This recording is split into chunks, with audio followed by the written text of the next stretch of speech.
volvemos al aire, el segundo bloque del programa. Y el otro día, en uno de los comentarios de Sin Límites, hablábamos de esta demanda que había llevado adelante la provincia de Salta con la Nación por el tema coparticipación. Y le contamos en esta columna también algunas situaciones de esto, digamos, también. Y nos preguntábamos qué pasaba con Jujuy. Cuando fuimos a indagar qué pasaba con Jujuy, nos enteramos de nuestra desinformación. Digamos, Jujuy ya había demandado a la Nación antes de la feria judicial. Y bueno, ahí tuve la oportunidad de hablar con el señor fiscal de Estado, que gentilmente accedió hoy a acompañarnos y a contarnos también esta situación. Mariano, gracias por venir. Muchas gracias, Alberto, por la invitación. Bueno, dentro de la desinformación nuestra, nos preguntábamos al aire qué pasaba y bueno, cuando fui a buscar la información a la fuente, nos encontramos que Jujuy ya había llevado adelante esta demanda que había sido autorizada por una ley de la legislatura, ¿no? Así es, ya en el mes de mayo, la legislatura de la provincia de Jujuy había sancionado la ley 5917 que facultaba o instruía a Fiscalía de Estado a los efectos de iniciar 3 demandas o 3 rubros distintos ante la Corte Suprema de Justicia en contra del Estado Nacional. Se terminó luego de reunir la distinta documentación y los distintos elementos probatorios, se terminó presentando en fecha 11 de julio del corriente año, unos días previos a la feria judicial. Se presentaron 3 demandas judiciales, 2 por inconstitucionalidad y otra por cobro de pesos, por distintos rubros que han detraído a la coparticipación que le correspondía a la provincia de Jujuy.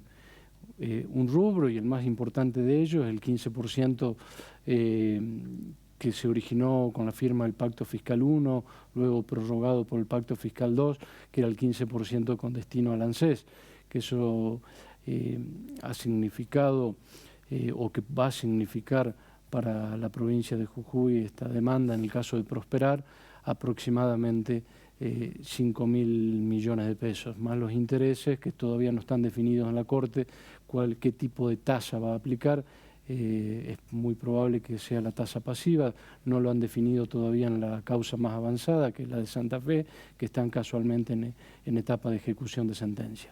Estos juicios tienen prácticamente un destino que uno lo puede, digamos, presuponer, ya que hay similares características. Digamos que las demandas tienen mucha similitud con lo que ya han planteado algunas provincias y han obtenido resultados favorables, ¿no es cierto? Iguales características, es igual la demanda, con la diferencia que Jujuy, como otras provincias que no han iniciado con anterioridad, como sí lo hizo Santa Fe, Córdoba y San Luis, no podemos demandar periodos prescriptos, únicamente estaríamos reclamando por los 5 años fiscales anteriores al inicio de la demanda. O sea que cuando vos hablas de estos casi 5.000 millones de pesos, estamos hablando del 2011, porque Santa Fe, Córdoba y San Luis habían ido del 2006.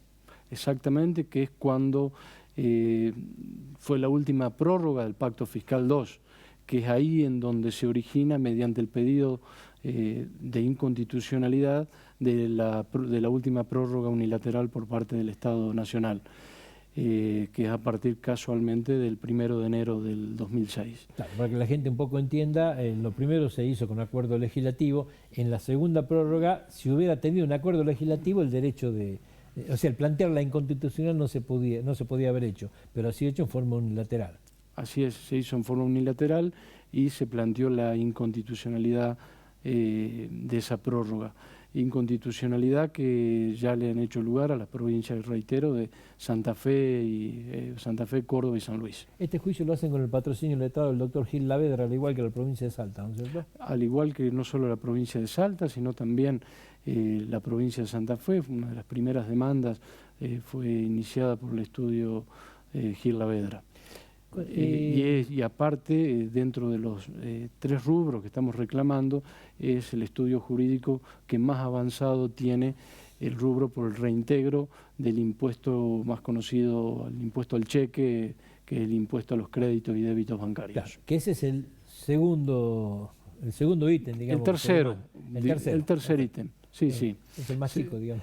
No es el más chico, le llamo tercero porque todavía no tiene un antecedente judicial favorable, pero ya está en estado en autos para sentencia en una de las causas que lleva adelante el estudio de Gil Lavedra. Y en este caso, ¿cuál es el concepto, digamos, que se demanda? Es devolución de peso, digamos, pero no estamos hablando de inconstitucionalidad.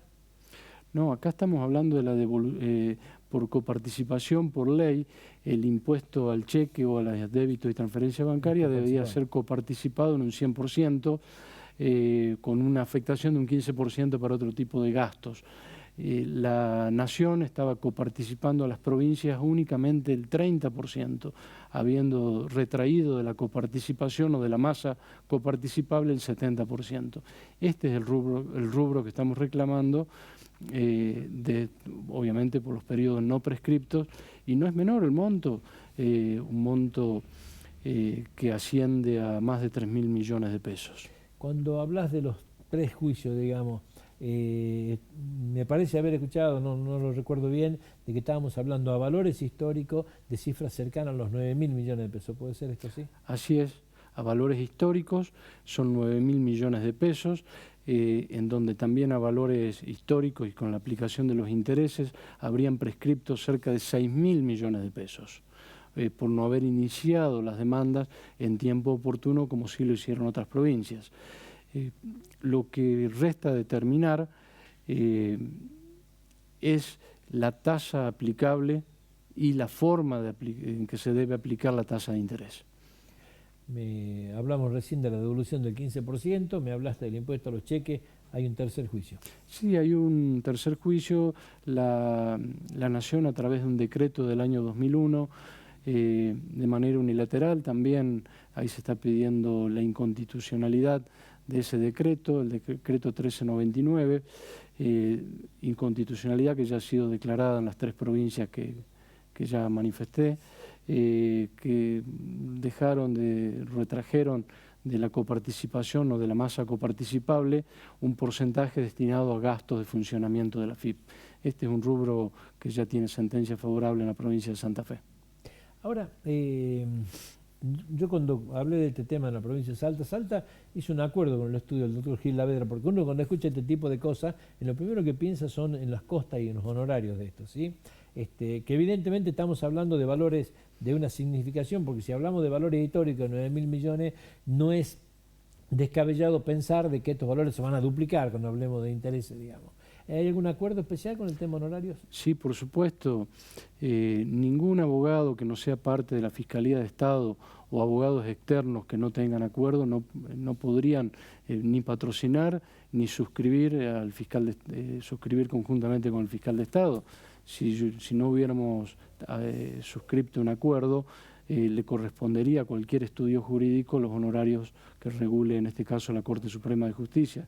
Para evitar esa regulación, se ha llegado a un acuerdo, por lo cual estoy autorizado por la Ley 5917.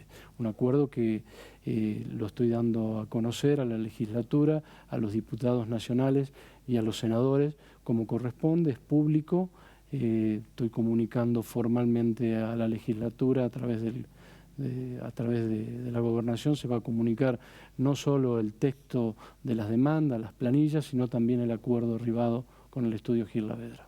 En la provincia de Salta era el 0,8%, en el caso de tener que llegarse hasta la última instancia, arrancaba en el 0,3% y había una instancia del 0,5%. ¿Tiene alguna similitud? Es similar, es igual al de Salta, y parecido al de Santa Fe, al de Santiago del Estero. No es nada fuera de lo común, está dentro de los parámetros y los antecedentes que tienen otras provincias. Ahora, doctor, tomando el antecedente de esto, 3 provincias que ya lo tienen, otras provincias que iniciaron, porque también lo hizo La Pampa, o sea, no es que Jujuy solamente, hay varias provincias más que ya iniciaron la demanda esta.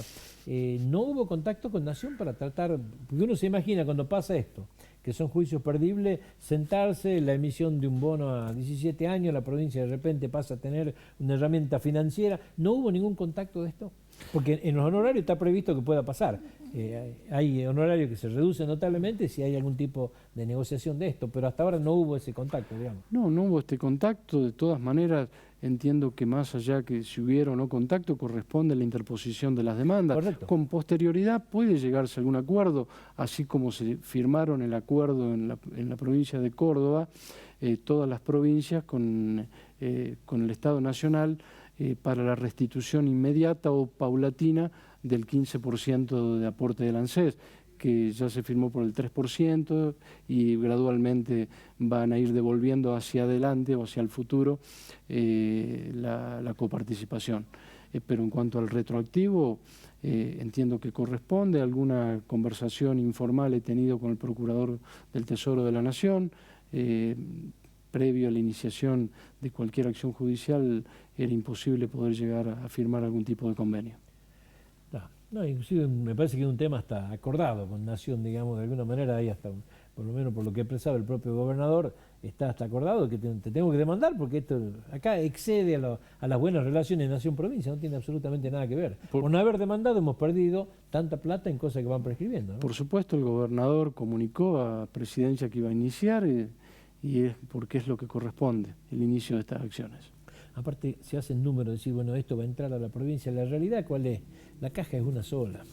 Y la sábana es corta, digamos, uno se tapa la cabeza, se tapa los pies. Yo me imagino que cuando Nación acuerde con esto, lo que ha hecho ahora con la devolución de este 3%, también cuando van los ministros de Economía, digamos, a negociar allá, reciben la misma respuesta, ¿no? La parte que te dieron, el fondo es uno solo, pero es ordenar las cuentas. Es ordenar, es volver a una coparticipación normada como corresponde. Creo que es importante regularizar esta situación, que a las provincias les corresponden la alícuota que establecida en la ley de coparticipación, volver al sistema anterior al pacto fiscal. La vez pasada yo hice un comentario acá que tenía que ver cuando uno escucha tantas desviaciones y que falta esto, siempre volvemos a la misma pregunta. ¿Y el Tribunal de Cuentas qué? Digo, ¿cuándo alguna vez ha recuperado algo? Y uno hace esta pregunta de acá y claro, la gente tiene una cuenta, levanta el teléfono como levantó una doctora a la cual le agradezco, me dijo, mire contador, yo le quiero contar que nosotros hemos hecho determinaciones definitivas, hace años que las venimos haciendo, las enviamos a Fiscalía para que Fiscalía las ejecute y no se ejecutan, dicen. Entonces, bueno, este era el motivo también de la pregunta, ¿sí? ¿Qué es lo que hace Fiscalía hoy con estos temas, digamos, donde en las rendiciones se hacen intimaciones, estas intimaciones luego se transforman en definitiva y estas definitivas van para su ejecución? ¿Ejecuta Fiscalía? Sí, cuando hay un cargo definitivo y es notificada la resolución a Fiscalía de Estado, se ejecutan, se espera el plazo, un plazo prudencial, que es el plazo para la interposición del incidente o del recurso de revisión que está prevista en la ley. No está previsto esperar, lo que pasa es que ya tenemos algún antecedente, no ahora, sino un antecedente de años anteriores, de haberse iniciado ejecuciones y que con posterioridad han interpuesto el recurso de revisión y el propio Tribunal de Cuentas revé esa resolución y las costas judiciales actualmente están discutidas. Hasta tanto no se resuelva, debemos esperar ese plazo. Sí, es así, Fiscalía de Estado a través de una de las áreas se inician ejecuciones, de hecho hay más de 1.300 millones de pesos para ejecutar, de los cuales gran parte ya está en ejecución, en otra en espera del vencimiento del plazo. No solo que se ejecuta, sino se procede a notificar a cada uno de los responsables o los que tienen el cargo definitivo. Es bajo el porcentaje de recupero, porque en la mayoría de las resoluciones que ha recibido Fiscalía de Estado son comisionados municipales, funcionarios de menor rango de comisiones o municipios del interior, y al momento de iniciar la ejecución o de querer notificar, o no los encontramos o no tienen ningún tipo de bien a su nombre y no concurren a pagar. Fíjese que hay intendentes en el interior que tienen cientos de millones de pesos en cargos, que si hoy no tenemos manera de poder hacer efectivo esas ejecuciones mediante el embargo de bienes, ni siquiera en algunos casos de un sueldo, que sería mínimo. Me pasa que siempre es el estrépito ese que se genera, ¿no es cierto?, en la opinión pública, así, porque en el municipio tal, y están algunos municipios en boga permanentemente, ¿no? Yo escucho Libertad de San Martín, Peri, Colaquiaca, vemos que periodísticamente siempre está el tema, y la realidad es que ya lo hicimos asépticos, no, pero nunca pasa nada, son rendiciones de cuentas que después se arreglan, son errores administrativos, es como que se ha hecho una constante de esto, ¿no? Claro, y hacia eso debemos propender, a evitar llegar a ese cargo. Los fondos La falta de rendición o la rendición incorrecta es sobre fondos públicos que debemos concientizarnos que no son nuestros, son del Estado. Llámese Estado provincial o Estado municipal. Si tiene que poner una cifra a las demandas iniciadas, ¿de qué valor habla? 1.300 millones de pesos.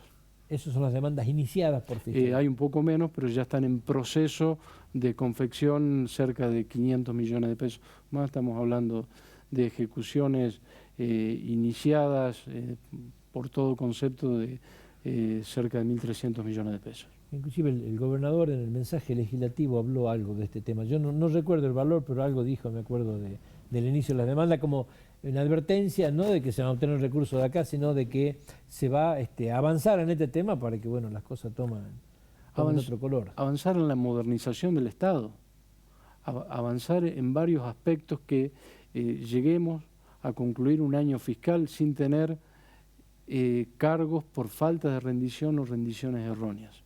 Creo que hacia eso debemos aspirar. No solo a la ejecución del cargo, no es un recurso habitual del Estado, pero son cargos que hay que ejecutarlo y hay que cumplir con las obligaciones a cargo. Tengo que hacer una pausa. Cuando volvamos a la pausa, le voy a pedir que hagamos un repaso de las causas judiciales, digamos. Fiscalía de Estado inició demandas, digamos, que tienen que ver con el tema viviendas y con el tema recursos del Estado. Cuando volvamos a la pausa vamos a hablar de este tema. Vamos a la pausa.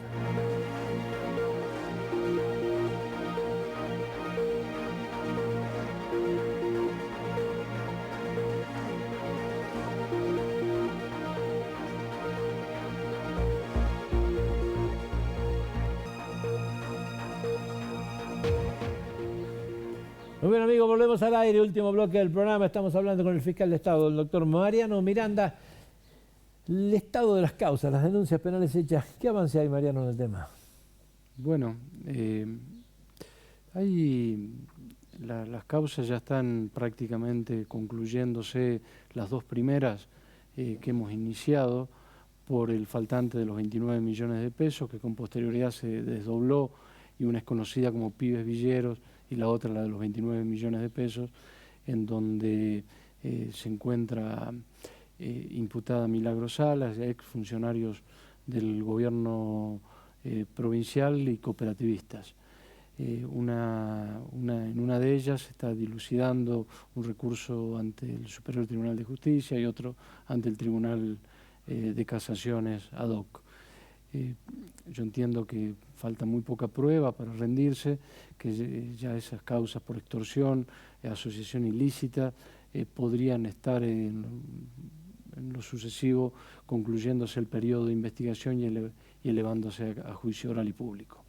La ventaja, porque uno dice, sí, pero 29 millones ha sido un vuelto en función de lo que ha pasado. La realidad indica que es bueno avanzar sobre una causa en sí, llevarla a juicio y tratar de lograr sentencia, porque ha pasado con el caso de Lázaro Báez, donde claro, van apareciendo más cosas y en la magnitud termina todo envuelto en un embrollo de recursos, de nada, y no se puede avanzar con ninguna. Hoy, ¿cuál es la estrategia? Es avanzar en este caso puntual, digamos, y después lo otro que aparezca, que vayan por causas separadas. Se va a esclarecer en la primera causa cuál era el mecanismo que tenían para quedarse con los fondos públicos, que se repite en innumerable cantidad de expedientes, que coincide con lo que sucedía a nivel nacional o en otras provincias.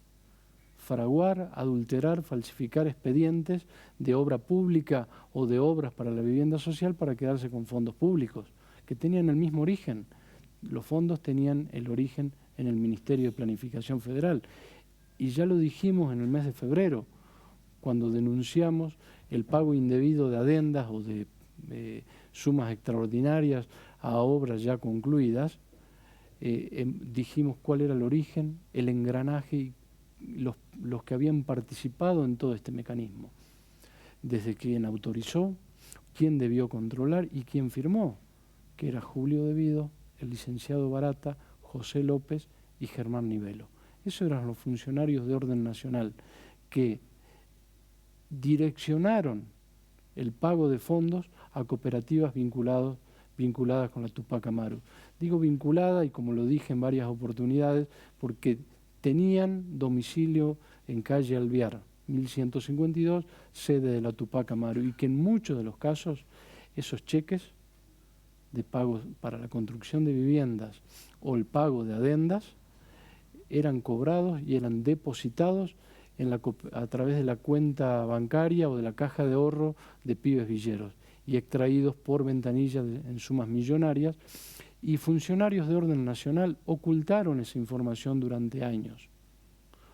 Había reportes de operaciones sospechosas en un cajón, literalmente encontraron en un cajón un reporte de operación sospechosa de la Tupac Amaru, donde figuraban movimientos por 780 millones de pesos en una caja de ahorro de una cooperativa. La pelea del movimiento sospechoso que se genera con el Banco Santiago de La Rioja es casualmente por esto, ¿no?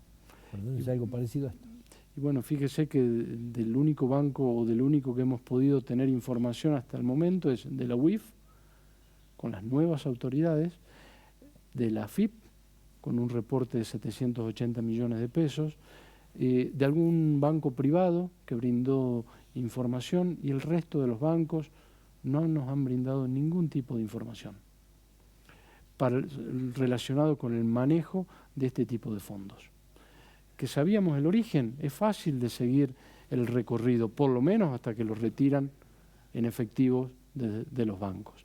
Las autoridades del Banco Nación no informaron de que había días en donde más de 100 personas hacían cola para cobrar cheques de 50.000.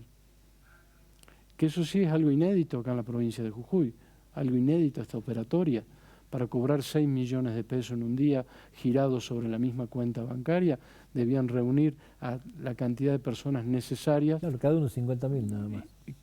Tiene que llevar 120 personas para poder... Uno por día por cuenta.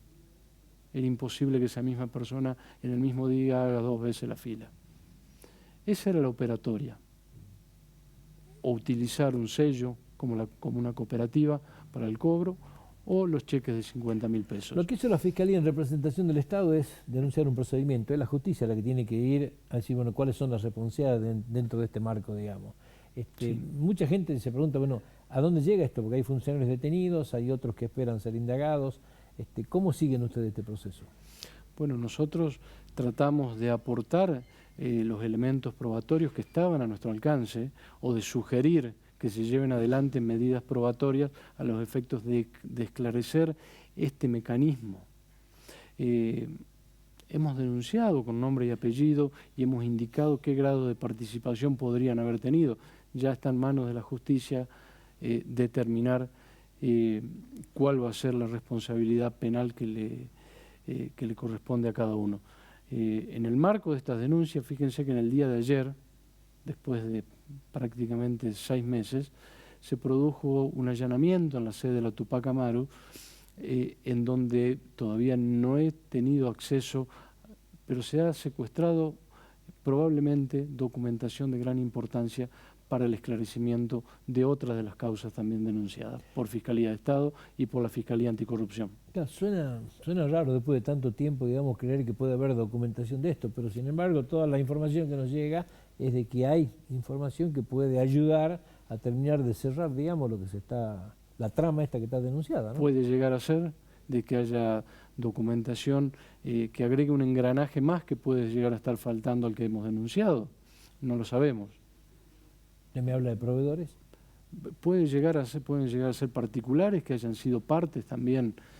Sabemos que fueron partes funcionarios de orden nacional, funcionarios de orden provincial, particulares a través de cooperativistas. ¿Y quiénes le proveían?